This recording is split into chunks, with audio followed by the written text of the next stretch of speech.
Welcome back. In this lesson, we're going to be learning how to install some of the programs required to use MySQL, as well as some we're just going to be using in this lesson. The first two we're going to install are MySQL itself and PHPMyAdmin. Fortunately, we can get both of these in a single package called XAMPP. If you go to the link provided, you will come to this page. And we could sign in with Facebook or Google, but I choose to just use the alternative download, which will take you to this page. You'll quickly have a pop-up which will ask you to save a file. Click Save. We could watch their installation video, but I'll explain everything you need. Now, as you see, this is downloading. I'm going to cut a little bit out here to save some time. Now that it's all downloaded, we just have to open the file, and it'll ask us to run it. You may get a little pop-up that warns about possible slowing down of the installation due to an antivirus, but it doesn't really have much of an effect, so just click Yes. Then you will click Next. And in here, we don't really need most of these things. We're just looking for MySQL, so we're going to uncheck all of these. Remember, we also want to get PHPMyAdmin. We're going to click Next.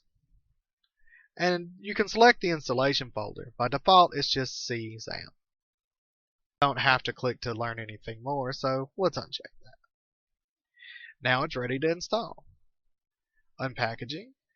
And once again, I'm going to cut to the end to save you some time. Once that's loaded, it'll take you to the Finish page. And yes, we're going to go ahead and launch the control panel. It'll ask us to choose our language. And then you're going to see this easy to navigate panel. Let's go ahead and start Apache and MySQL. That's it. We actually have the prep work for a database already. And not only that, because we installed PHPMyAdmin, we have a way to see it. To open PHPMyAdmin, simply go back to your browser and type localhost PHPMyAdmin. That'll bring you up to an interface where you can see that we now have MySQL installed and some test databases that come default on the system. We're not going to go into actually using this just yet, since this is just an installation video. We'll move on to the next thing. If you're not using Windows, then the installation instructions provided already may not tell you all you need to know. For XAMPP, if you're on a Mac, you can use the download location I provided in Figure 1. After downloading, just open the downloaded file. It should be named the same as I listed here. Drag and drop the XAMPP folder into your Applications folder. That should complete installation. And then, to start XAMPP, simply open the XAMPP control by going to /applications/XAMPP/XAMPP in your control finder.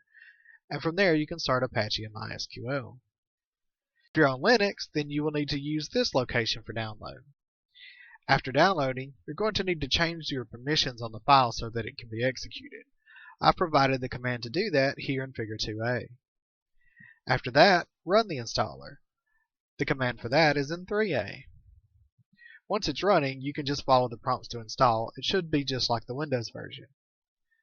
After installation, to start XAMPP, enter sudo /opt/lamp/lamp start.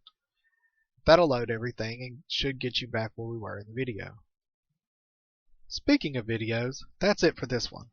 We'll continue our installation with SQL Workbench in the next video.